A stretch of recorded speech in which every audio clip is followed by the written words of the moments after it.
Welcome to the Making of Me podcast, where we explore the moments that shape who we have become. Today, I'm joined by Donna Hartley, an international inspiration speaker, survivor, author, and spiritual teacher. Donna's life story spans surviving a DC or 10 plane crash, a cancer, multiple heart surgery, and decades of guiding others through inner leadership, intuition, and spiritual growth.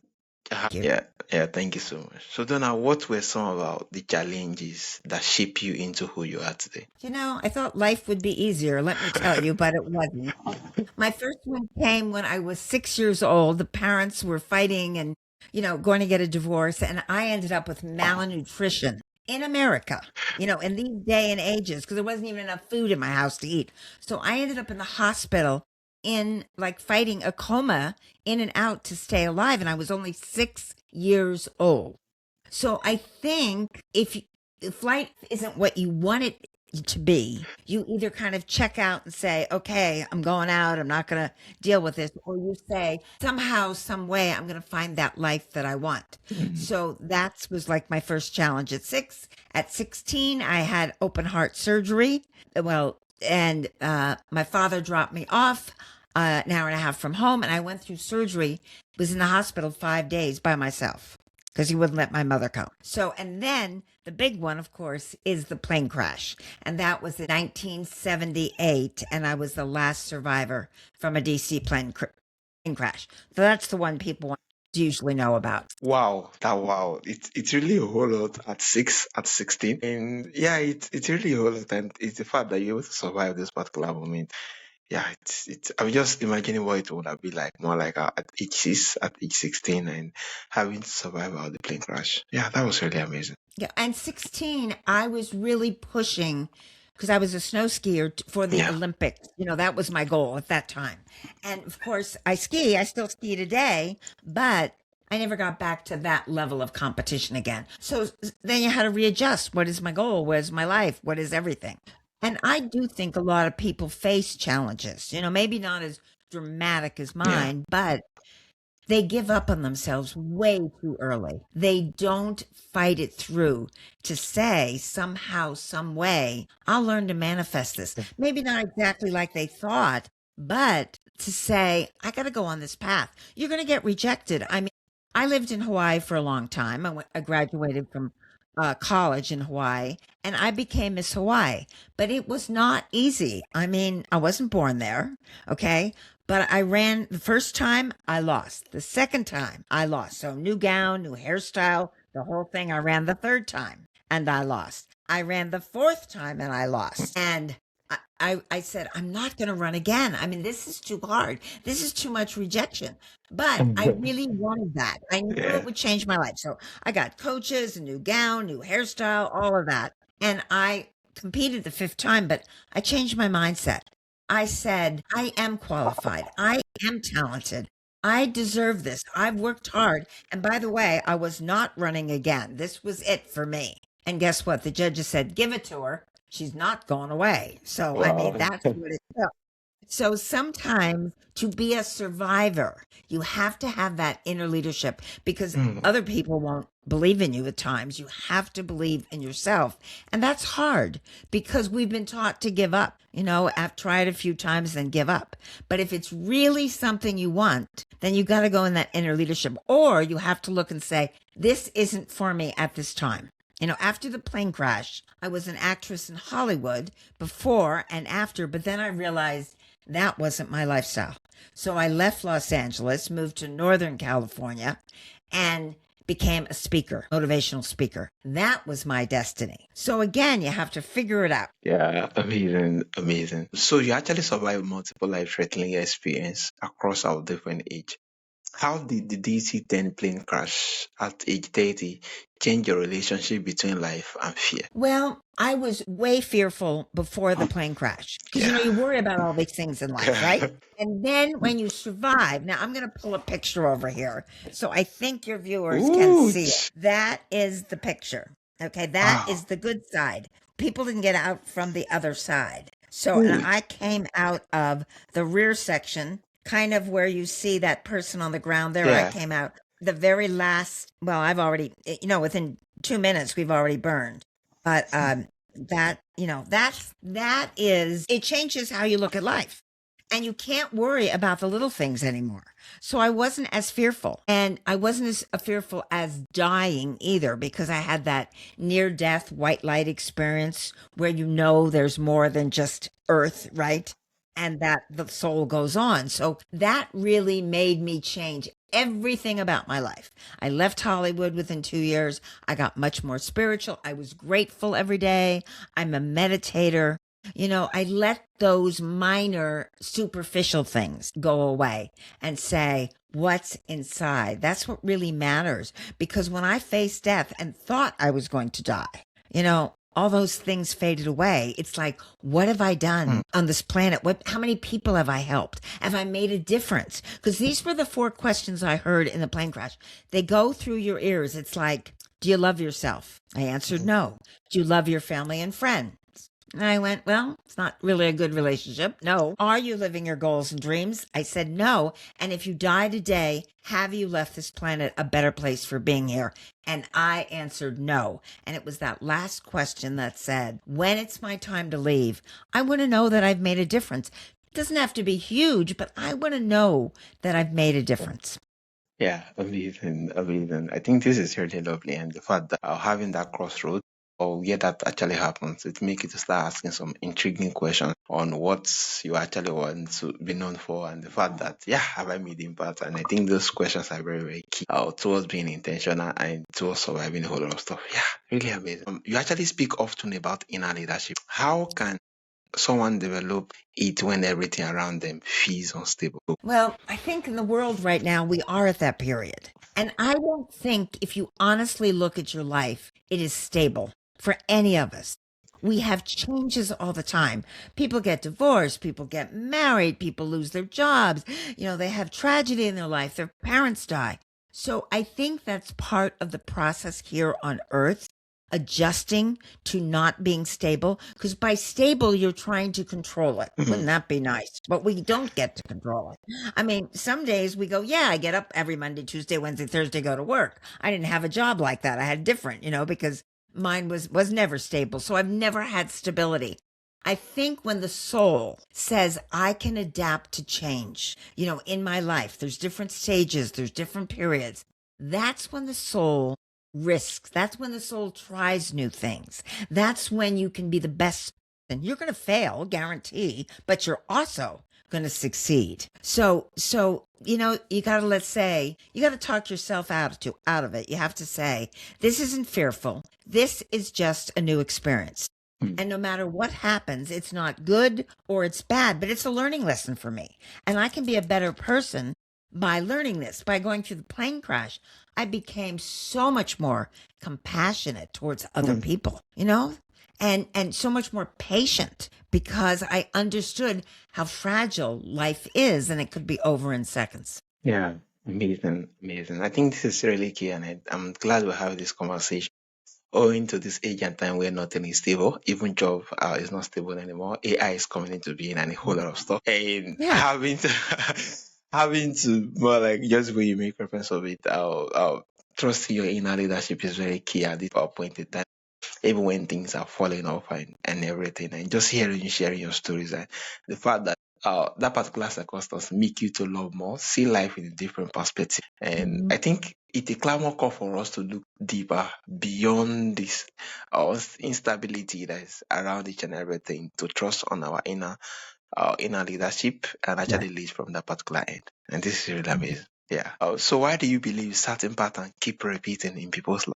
If we really look at our lives, we get stuck in a pattern. So whether that comes from a past life or whether this life, and we get stuck in that pattern until we kind of solve it. So for example, if you don't have a good relationship with your father or your mother, one of your parents, then it shows up in a relationship. Then it shows up with your boss.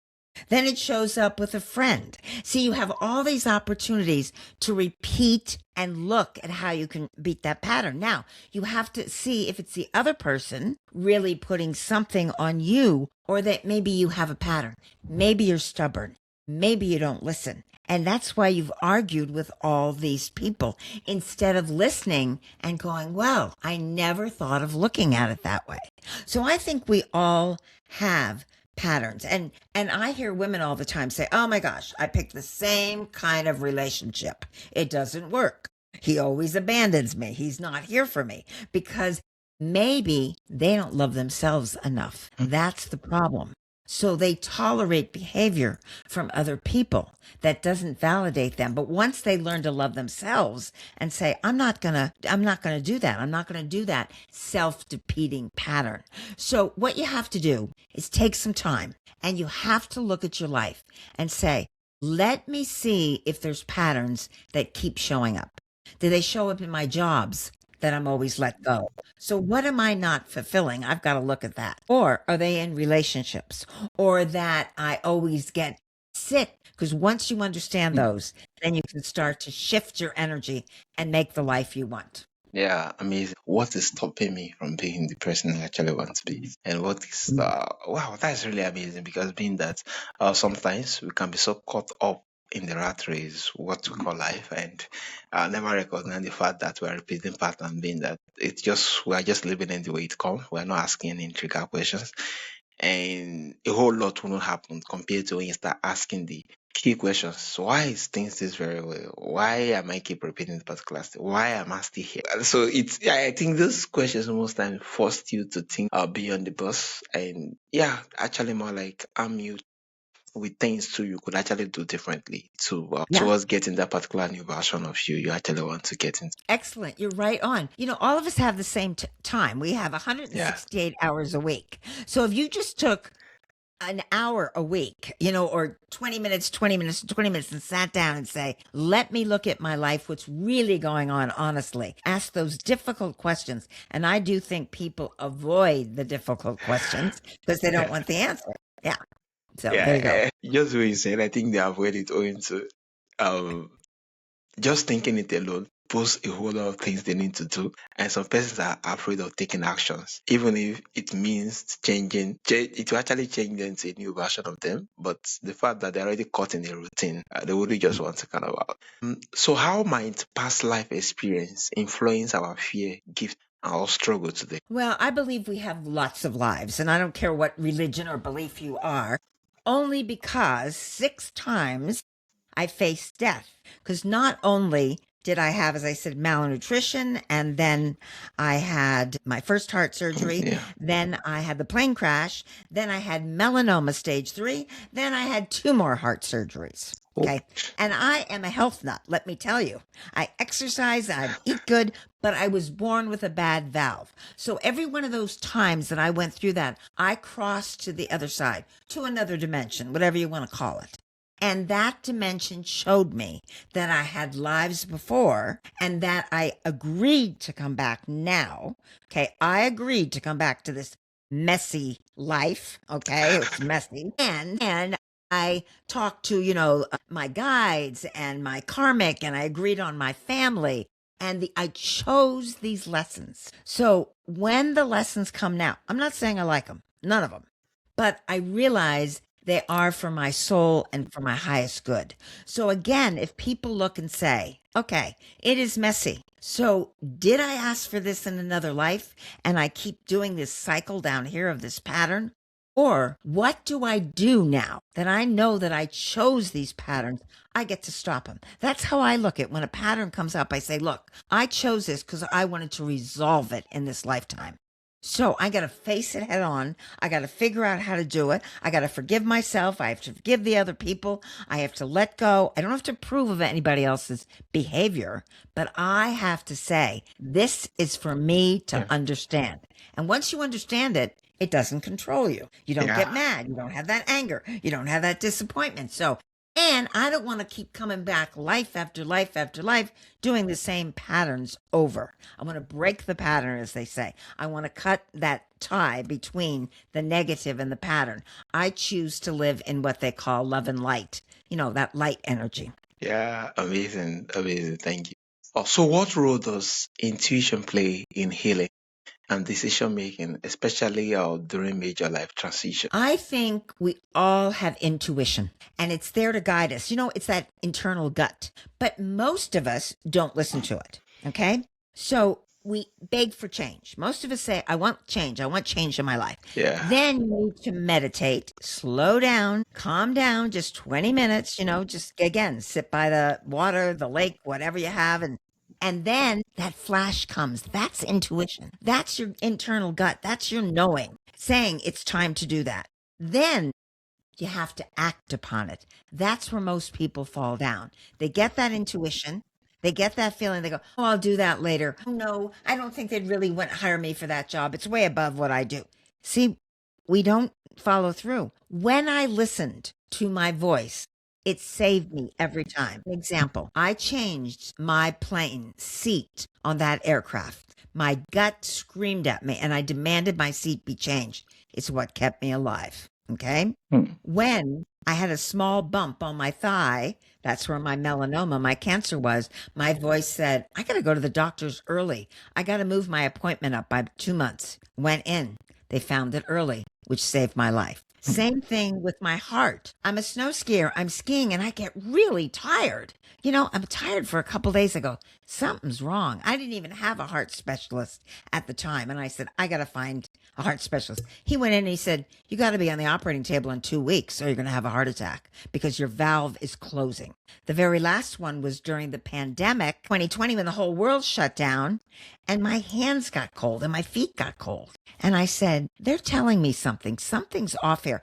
I felt like I had energy. I was fine. But soon as things opened up, I got right in, had what you call an echocardiogram. They look at the valve and they said, you got to be in for surgery. Your valve is collapsing again. So my intuition saved my life. That's how intuition.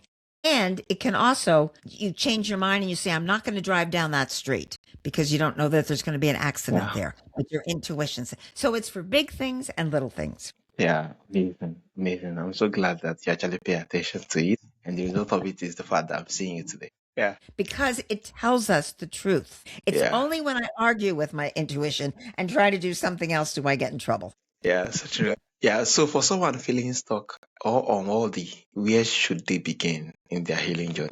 So many people are stuck now. We're confused in the world. We have a lot of confusion in the world now. Yeah. So people are stuck.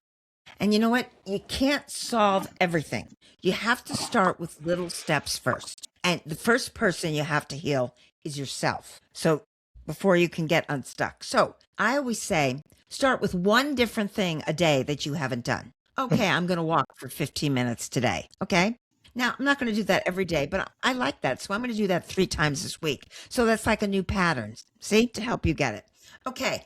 I am going to call some friends. I'm going to pick a little list here and I'm going to call 3 of my friends, see if they know of any new jobs. Okay. Because maybe I'm looking for a job. Okay. That's another thing that I'll do that week. Okay. And that might be that all you get done is that you get the walking pattern in and you start talking to people about your job. I'm saying don't overwhelm yourself. Okay. Don't overwhelm yourself, but say, okay, the next week, you know what? I got to do my resume, for a job. Okay. All right. Well, I wanted to lose some more weight, so I'm walking, but now I got to look at what I'm eating. So let me just cut out dessert, like 3 nights a week. See, I'm saying little things like that get you unstuck. But the first thing you have to believe is that you are worth it to change your life and that you have the ability to get unstuck. So I look in that mirror and sometimes I talk to myself. Sometimes I high five myself in the mirror because when you see that high five, it means go ahead, do it, right? So I'm like pushing the mirror. So I have to convince myself, my inner self, I'm worth the change and the effort. Because what people do is they get stuck and then they go back to the old patterns. But if you believe it, so I say, talk to yourself in the mirror, high five yourself in the mirror, say something very, very positive every day when you get up, like, great, it's a sunny day. I feel good today. Oh, I have energy today. Something positive about yourself that you're grateful for. That's how you should start your day. I'm not going to tell you it's going to be a perfect day, but it'll be better with that than without it. Yeah, amazing. Thank you so much. That's with the little things. That's the better they take a little step. And I think That is all we need to actually make things better, to make the condition better. After asking those intriguing questions and knowing what the difference we could actually do by taking a step. Yeah, amazing. Thank you so much, Donna. It's really a pleasure having you on the show. Yeah. Thank you. Yeah. So from my audience who wants to connect with you, who wants to learn more from you, and who want to reach out, where is the best platform to reach out? Well, the best is my website. I live in Northern California, but if you Yeah. go to my website under my name, Donna Hartley, HARTLEY.com. They can see my books there. They can buy my books on Amazon. They can see what I do, my leadership, my past life readings, Oh, and I've got videos. I've done brand new videos, and there's 3 of them on there. And the one on my homepage is called Zip It, Pay Attention. Because sometimes we just got to shut up and pay attention to what's going on. And there's a free meditation at the very bottom of my homepage. These 2 are just on my homepage. Press it. You're in Hawaii. You're at the ocean. You can listen to it, start to relax and meditate and start to be able to answer those honest questions. I was a surfer in Hawaii, so I walked down Diamond Head and I surfed, and you'll hear the birds chirping and you'll walk along the beach and everything. So that's a great way to start meditating. And then I want to say is everyone just takes that 1 hour a week, and it doesn't have to be all together, 20 minutes, 20 minutes, 20 minutes for them, for their self care. It's what makes the difference. I mean, I am a survivor. People have asked, what would you say? I said, I'm a survivor. I'm a catalyst to get people going and a communicator. So if people find out what their inner passion is, their destiny, that will help them to get on their path. And in closing, my last name is Hartley. Heart. Why didn't I figure that? I had to heal my heart in this lifetime. 3 Yeah. surgeries to heal. Yeah, see, Yeah. I chose that. I chose it, and I go, okay, now I understand it. Okay, there you go. Yeah. Yeah, amazing, amazing. Thank you so much. I think it's really speakable when you make reference of dedicating 1 hour every month, every week to more like, getting to check what's the things that you actually really want to do and going after it. I think it gets to reset a whole lot of things compared to just ignoring it. Yeah.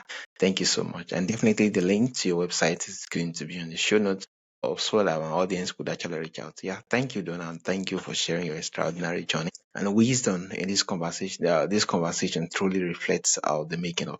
To our listener, you'll find the link to Donna's work, book, and resources on the show notes. Thanks for tuning in, and it's really a pleasure and honor having you on the show, Donna. It was my honor. It's always my blessing. Okay, Yeah, thank you. yeah. Thank you so much. Thank you.